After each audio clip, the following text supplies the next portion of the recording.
On va se lever, on va lire l'Écriture ensemble. Ça, si vous changez de position, s'étirer en haut, pas sur les côtés, parce que vous allez blesser quelqu'un, mais au moins en haut. OK. On va tourner ensemble dans le livre d'Exode. Et on va rester sur le thème donc, qui a été le sujet de la semaine au camp fraternel, qui était vraiment un moment à part. Hein, pour ceux qui étaient, c'était vraiment exceptionnel. Les messages, je pense, pasteur Michel, vous ne m'entendez pas? Mais apparemment, ce côté, ils ne m'entendent pas. Si? Tu m'entends? Fred, est-ce que tu m'entends?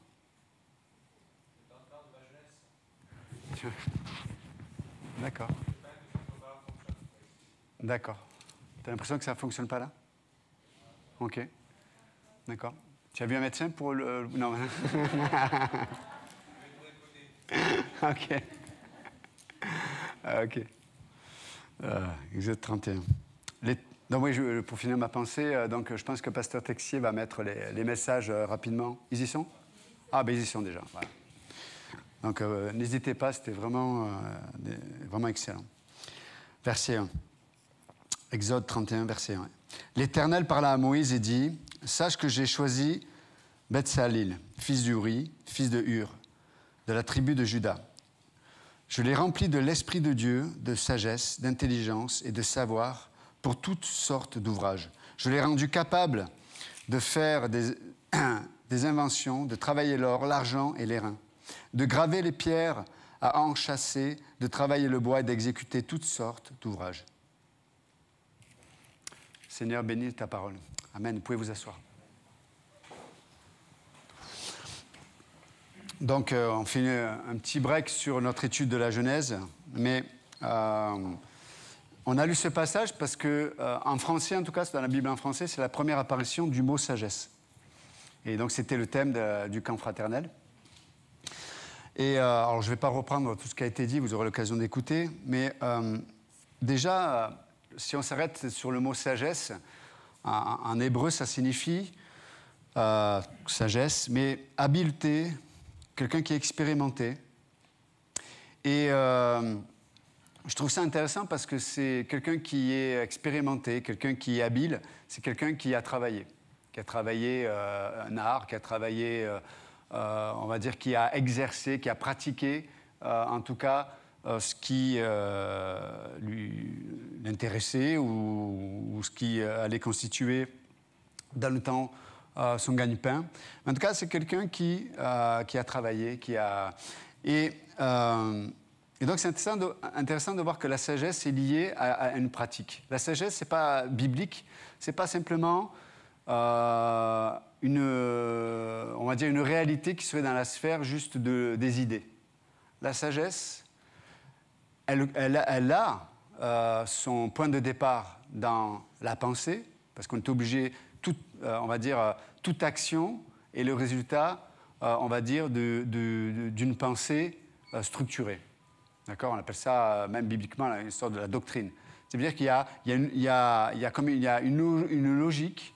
Alors, la sagesse de Dieu a une logique qui vient de Dieu. On est d'accord avec ça. Il y a quelque chose qui est dans la pensée, mais qui produit l'action. C'est ça, la sagesse. C'est pour ça qu'elle est toujours liée à l'intelligence. L'intelligence qui permet aussi, on va dire, pour faire un petit clin d'œil à Christelle, de finaliser l'essai. C'est-à-dire que l'intelligence, c'est la capacité de lier une chose avec l'autre dans les situations, de façon pratique. Mais, est-ce que vous êtes avec moi? D'accord. Il y a quelqu'un qui va être avec nous, qui appelle. Si vous l'arrêtez, ça ne me dérange pas. Si vous arrêtez le téléphone, moi, ça ne me dérange pas. Par contre, si vous ne l'éteignez pas, ça me dérange. D'accord? Bon. Répondez, dites « je ne suis pas là. Je ne suis pas disponible. Il y a quelqu'un qui ne reconnaît pas sa sonnerie. Bon, c'est... On appelle ça le troisième âge, en général, mais bon. Ou alors un soin palliatif, ça marche aussi. Bon.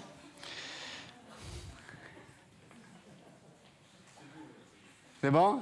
Ah, OK. Vous pouvez le jeter, hein? Pas de problème. Moi, je connais un ami, il peut le récupérer. Bon, en tout cas. On en est où? Oui, donc la sagesse. Et oui, donc c'est la pratique qui fait que la parole de Dieu, la sagesse de Dieu, et on disait que au camp, la sagesse venait par la piété. Pourquoi? Parce que Proverbe 9-10 nous dit que le commencement de la sagesse, c'est la crainte de l'Éternel. Et on disait que le mot commencement en hébreu, c'est l'ouverture. Il y a quelque chose qui doit être ouvert dans l'homme, et quelque chose qui doit être percé dans l'homme, pour que la sagesse de Dieu puisse venir se manifester dans nos pensées. Parce qu'on est hermétique, la nature humaine, la nature pécheresse, ne peut pas comprendre la sagesse de Dieu. Elle a une sagesse, l'homme sans Dieu, il y a des gens qui ne connaissent pas Dieu, qui ne sont même pas intéressés par Dieu, qui ont une sagesse. Mais c'est une sagesse humaine. Elle ne rapproche pas. Elle ne rapproche pas. Et en général, les gens qui sont sages, ils sont souvent orgueilleux, non? Hein? Ils sont arrogants, il y a une forme de... ils sont conscients d'eux-mêmes. La sagesse de Dieu nous rend conscients de Dieu. Elle nous rend conscients de la source. Et elle nous rapproche. Elle nous donne ce désir de nous approcher de Dieu. Pas la sagesse humaine. Donc, là c'est intéressant, c'est la construction du tabernacle. Et Dieu dit, je vais revêtir un homme de ma sagesse. C'est intéressant quand même. Et d'abord, il doit être rempli de l'esprit. Pourquoi? Le commencement de la sagesse, c'est la crainte de l'Éternel. Et comment tu sais que tu vis dans la crainte de l'Éternel? Tu es rempli de l'esprit. D'accord? Et rempli de l'esprit, c'est être rempli de sa parole. Et quand je dis rempli de sa parole, ça veut dire qu'elle occupe nos pensées. Quand je n'ai pas la crainte de l'Éternel, il y a beaucoup de choses qui occupent mes pensées. Non? Mon passé m'occupe mes pensées, mon futur occupe mes pensées, mes blessures occupent mes pensées, ce que les gens m'ont fait occupe mes pensées, ce que les gens auraient dû faire occupe mes pensées, ce que j'aurais dû faire, ce que je n'ai pas dû faire. Il y a plein de choses qui occupent mes pensées, mais pas la parole de Dieu. Et comme ce n'est pas la parole de Dieu qui occupe mes pensées, je suis une plante qui est séchée. Vous avez déjà vu une plante séchée? Qu'est-ce qu'on a envie de faire de la plante séchée? Hein? De l'arroser? Non, de l'arracher. Alors peut-être les femmes auraient dit, mais non, pasteur, il faut lui parler, il faut... c'est comme dans Boule et Bill, tu sais, la femme, elle explique au chien que pour que les plantes aillent bien, il faut leur parler. Et donc tu as le chien tous les jours qui parle à la plante, et à la fin, la plante tient le chien comme ça. Mais en tout cas, bon, voilà, c'est juste pour dire que... Tout ça pour dire que j'adapte les lectures à mon fils. Je rattrape le temps perdu, parce que je n'ai pas lu Boule et Bill quand j'étais petit. J'aurais pu dire, oh... Non, d'accord. Vous avez besoin de rigoler, hein, je vois que vous êtes... Bon. En tout cas, on va essayer de faire le culte au moins. Mais donc il y a la sagesse de Dieu. Donc pour que cette sagesse puisse être appréhendée par l'être humain, il faut qu'il y ait une ouverture, il faut qu'il y ait quelque chose qui soit brisé, quelque chose qui soit percé. Alors des fois c'est des raisonnements. Il y a des gens ici qui sont... vous savez, la maladie de l'intello, c'est quoi? Il se pose des questions, mais sans cesse. Et que je me pose des questions, et que je me pose des questions, et puis des fois, il se pose tellement de questions que le but de sa vie, c'est la question. Le but de sa vie, ce n'est pas la réponse. Parce qu'il peut même en avoir peur de la réponse. D'accord? Et du coup, l'intello qui se pose tout le temps des questions, sa plus grande crainte, c'est de prendre des décisions. Il a peur des décisions. Et... or, la sagesse de Dieu, elle ne nous amène pas simplement à se poser des questions. Elle dispose nos cœurs à entendre la réponse de Dieu. Et c'est ça la sagesse. Je me pose des questions et il y a un espace pour se poser des questions. Mais à un moment donné, la sagesse fait qu'on rentre dans des décisions qui sont le résultat de tout ce qui est filtré par la parole de Dieu. Voilà, j'avais telle question, mais voilà, qu'est-ce que la parole de Dieu dit de ça? Boum, j'élimine. J'avais telle question, hop, la parole de Dieu dit ça, boum, j'élimine. Puis à un moment donné, je prends des décisions. Il y a des gens qui ne prennent pas des décisions. Vous savez, un autre principe qui est important, souvent l'Écriture nous encourage à... Il y a ce mot, même Jésus le dit souvent, il dit, mais venez, allez. Tu sais, il y a cet appel à avancer, cet appel au mouvement. C'est vrai ou pas? Mais d'après vous, quel est le contraire? Qu'est-ce qui s'oppose au fait d'aller? C'est quoi le contraire? C'est quoi? Arrêter. Ouais, souvent on a l'idée d'arrêter, stagner, être statique. Mais dans la Bible, c'est pas ça. L'opposé d'avancer. C'est se laisser aller. Pourquoi? Parce que dans le laisser aller, il y a quand même un mouvement. On a l'illusion d'avancer. C'est ça le piège. Mais en vérité, on n'avance pas. On n'avance pas selon ce que Dieu me demande de vivre, ou avancer dans ce que Dieu me demande de confesser, etc., etc. Et on se laisse aller.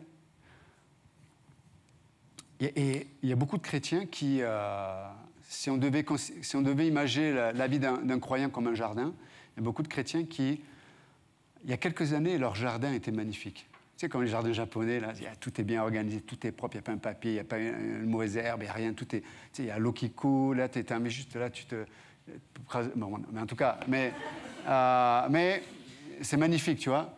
Tu entends le vent, il te parle. Ah, là, c'est bon. En général, tu finis mal. Bon, bref. Mais, tu sais, un beau jardin, c'est magnifique. Le principe du jardin, c'est qu'il peut être beau. Mais il y a un autre principe dans le jardinage, c'est que si tu ne l'entretiens pas, il peut rapidement devenir horrible.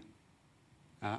Et des fois, vous avez des croyants qui ont entretenu un jardin, ils ont semé, ils ont planté, ils ont coupé, et puis au bout de quelques années, tu vas voir leur jardin, c'est rempli de mauvaises herbes. Si vous allez, sans faire de pub, mais à Jardiland, hein, et vous allez voir un vendeur, vous dites, mais bonjour monsieur, je viens acheter des mauvaises herbes. Mais vous regardez, vous dire, on a des carottes, on vend des carottes, on vend des tomates, on vend des coquelicots, mais des mauvaises herbes, on n'en vend pas. Ah bon? Mais pourquoi pourtant vous êtes le grainetier du grainetier. Vous êtes le... Il me dit, mais non, on n'a pas ça, parce que les mauvaises herbes, il y a besoin de rien faire pour que ça apparaisse, pour que ça grandisse. Mais on ne vend pas ça. De la même façon, dans nos vies, c'est pas forcément de faire le mal qui fait que les mauvaises herbes apparaissent, mais c'est dans certaines situations, de laisser rien faire qui font apparaître les mauvaises herbes. On laisse faire, on laisse aller, on laisse couler. Et si tu as un problème de relation, si tu as un problème, par exemple, de solitude, si tu le laisses aller, tu crois que ça va résoudre le problème? Non. Des mauvaises herbes vont pousser. De l'amertume, de la frustration, de la colère vont apparaître. Mauvaises herbes. Tu vas commencer à critiquer, commencer à réagir. La moindre goutte, ça va être la goutte qui fait déborder le vase, parce que tu laisses aller. Tu n'entretiens pas ton jardin. Tu n'écoutes pas les conseils de Dieu. Hein? Et donc tu te morfonds dans ta solitude. Ouais, mais personne ne pense à moi, personne ne m'appelle, personne ne me dit. Puis on te dit bonjour, t'as vu, il m'a dit bonjour, t'as vu? Hein, est-ce qu'il pense quelque chose? Non, mais t'es malade. T'es malade. Mais pourquoi? Parce qu'on laisse aller, on n'entretient pas son jardin. Et entretenir, pour ça que nous, avec mon épouse, on s'est dit, j'achète une maison, mais je ne veux pas beaucoup de jardin. Voilà. Pourquoi? Parce qu'il faut l'entretenir. Et on ne me la fait pas, moi. Hein? On ira voir le jardin de la commune, hein, qui est entretenu par... on paye des impôts locaux. Comme ça, moi, ils le font à ma place. Mais ça s'entretient, le jardin. Et il y a des pensées qu'il faut couper. Il y a des liens, des relations qu'il ne faut pas accepter. Il y a un vocabulaire. Je veux dire, dans les couples, les gens... on le disait au camp, mais ils n'introduisent pas la sagesse de Dieu dans le couple. Hein? Ils laissent aller. Parce que l'amour, hein, tu dois le sentir. Non. Bibliquement, l'amour, ça ne se sent pas. Les chiens, ils se sentent, si vous voulez, les animaux. Mais dans le monde animalier, ça se sent. Mais chez nous, on n'est pas... Hein, il y en a qui peuvent nous faire croire qu'on est des animaux, mais on n'est pas des animaux. D'accord? L'amour ne se sent pas. L'amour, ça s'entretient. L'amour, c'est une décision qui est le résultat d'une relation avec Dieu. Donc, si tu veux que dans ton couple, ce soit un jardin bien entretenu, investis dans ton couple. Investis, ça veut dire de la bonté, de la reconnaissance, du temps, de la qualité, de la confession. Mais quand on n'entretient pas, qu'est-ce qu'on voit? Eh ben, vous savez, c'est comme je sais pas, on a des pièces des fois chez nous, des endroits qu'on a laissé un peu, c'est un débarras. Mais tu n'as pas envie de méditer ou prendre du temps ou d'avoir un temps à part dans le débarras, non? Ça pollue, en fait. Il n'y a rien qui est rangé, tout est en dessus-dessous. Rien que tu le vois, tu es fatigué. Hein? Même 10 fois, en général, quand tu dis, je vais ranger quelque chose. Non, tu vas jeter quelque chose dans le débarras. Hein, tu ne veux même pas le voir. Et des fois, si nos vies de couple, c'est comme ça, si nos relations dans l'Église, c'est comme ça, mais c'est sûr que on ne sera pas à l'aise, on sera fatigué, on ne va pas l'entretenir, on va pas mettre de la valeur dans cette chose-là. Vous comprenez? Et donc, voilà. Et puis après, le gars, sa femme, et voilà, il n'entretient pas. Et puis, il y a la secrétaire qui, elle, est gentille, qui, elle, pour avoir une petite intimité. Il n'y a pas besoin de faire le ménage, de faire la vaisselle, d'être gentille. Il n'y a pas besoin. Elle est disposée. Pourquoi il y a la place, là, pour la secrétaire? Parce que tu n'entretiens pas le jardin de ton couple. Vous savez, le diable, il a pas changé. Hein. Il te propose à manger quand tu as faim, c'est tout.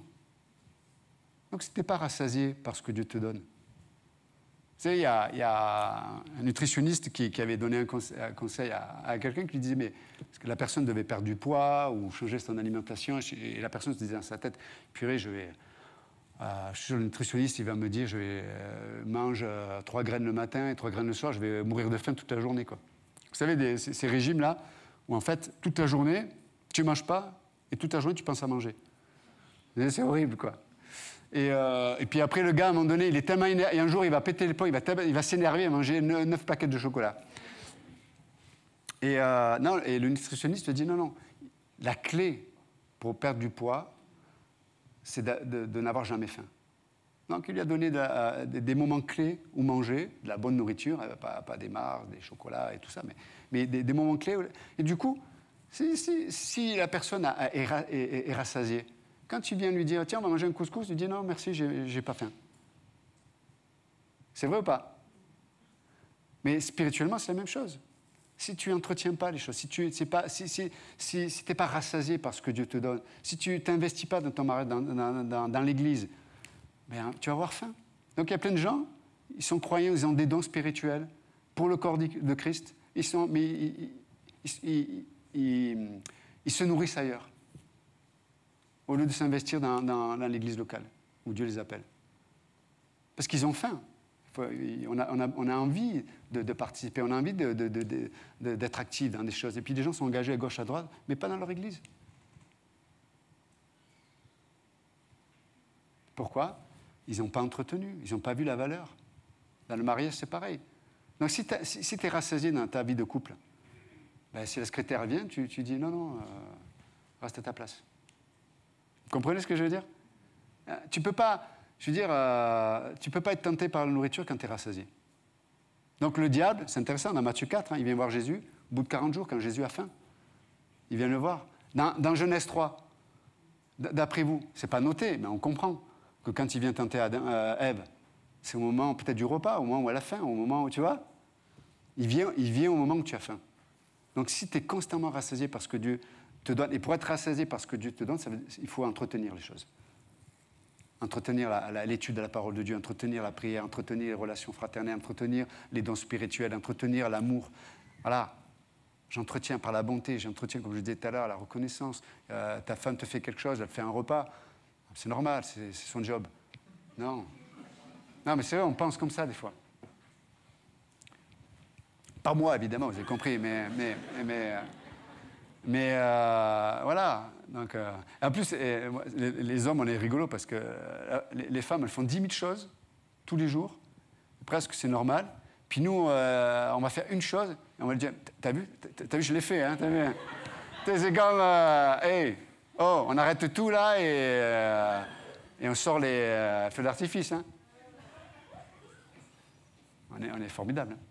Mais, donc c'est vraiment important de comprendre que il faut entretenir les choses. Et quand on entretient, quand on pratique tout ce qu'on vient de dire, on devient habile. On devient sage. Vous comprenez?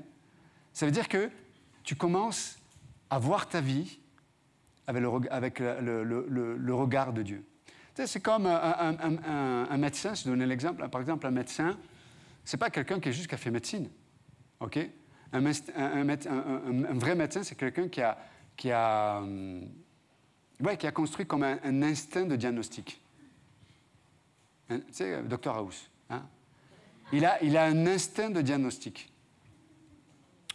Parce que si tu as juste le gars qui a fait médecine et te dit, bon, dans ce cas-là, il y a 24 options. Donc je te donne la médication des 24 options en espérant qu'il n'y en a pas une qui te tue, mais peut-être il y en a une qui va te guérir. C'est pas un médecin, ça. Hein? Non. Le médecin, c'est quelqu'un qui, voilà, il a un instinct de diagnostic. Il est comme... il a cet instinct-là. Et il est revenu. Et je cherche le terme. Et et vous savez, l'instinct qui vient d'une intuition, l'intuition dans nos vies. L'intuition, c'est une autre façon de parler d'avoir du discernement. Chez nous, elle vient comment? Donc, par l'étude de la parole de Dieu. L'étude de la parole de Dieu. La pratique de la parole de Dieu. Ne remets pas à demain ce que Dieu te dit aujourd'hui. Parce que si tu fais ça, ton jardin va être dans un état catastrophique. Et malheureusement, on peut être dans un état végétatif. C'est-à-dire qu'on n'a pas simplement des mauvaises herbes dans notre jardin, on devient la mauvaise herbe. On devient végétatif. Parce que vous avez remarqué que les plantes, elles ne vont pas vite. Hein?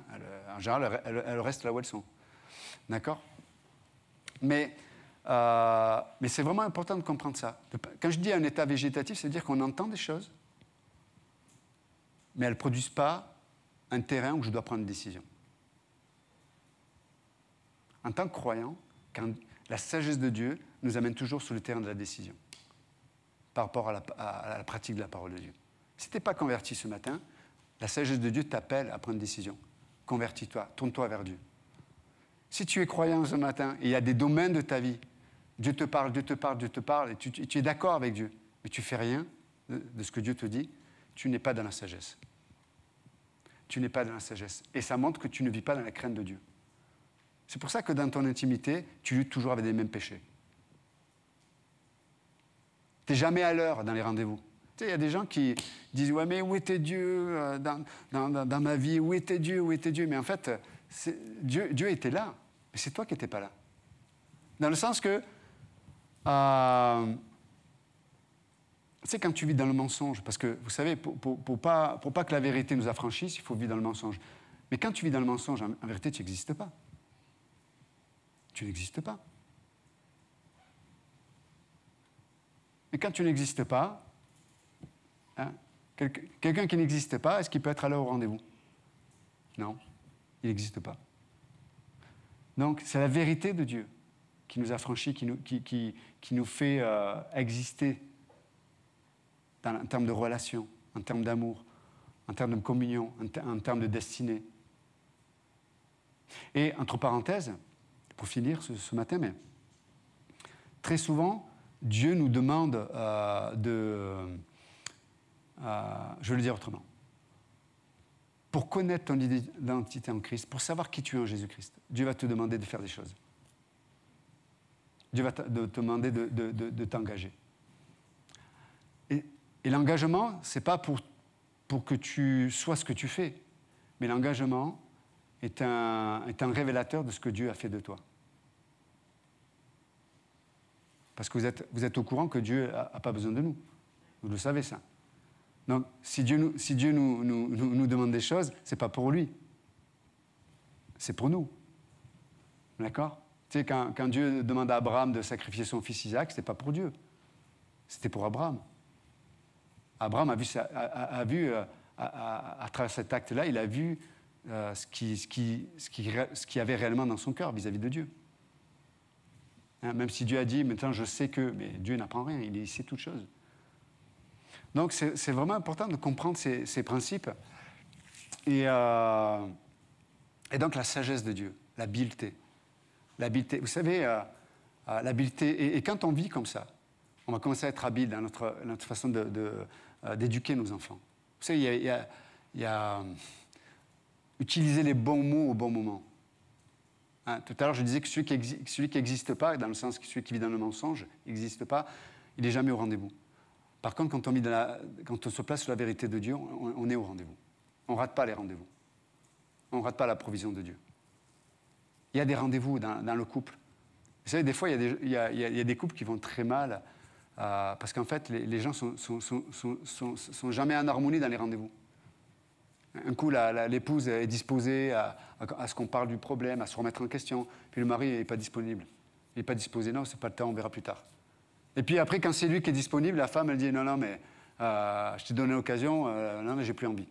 Puis en fait, toute leur vie, ils vivent comme ça. Ils ne sont jamais au rendez-vous, ils ne sont jamais bien disposés au même moment. Donc, ce n'est pas ce que Dieu veut pour nous.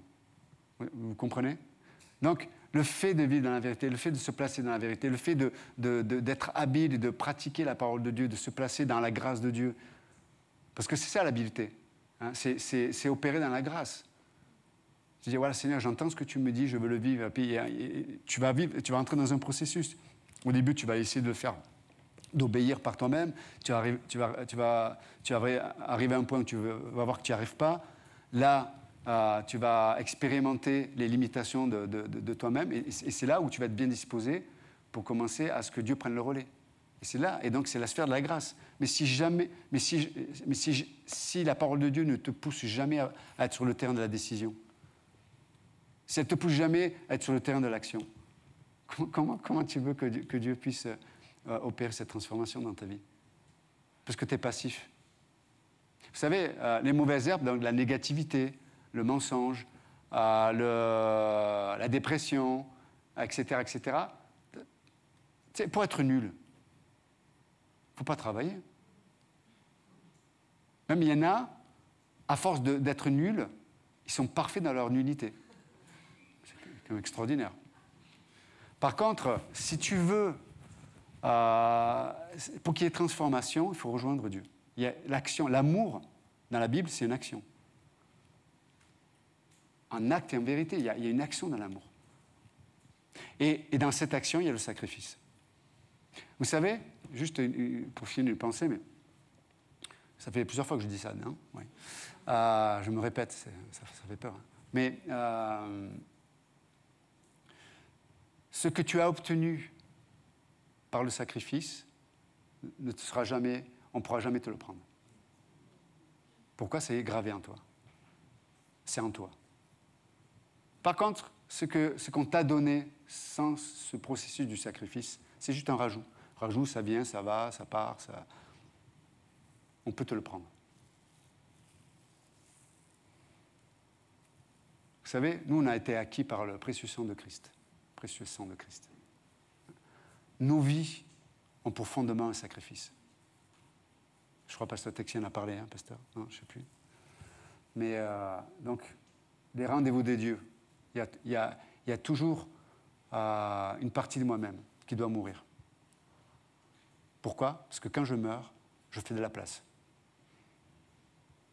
Et pour ranger ou pour construire, il faut de la place. Pour que l'amour de Dieu se manifeste dans un couple, dans une relation, il faut qu'il y ait de la place. Il faut que quelqu'un meure. Il faut qu'il y ait un sacrifice. C'est ça la sagesse. C'est là où on devient habile. C'est là où on devient expérimenté. Vous savez, il y a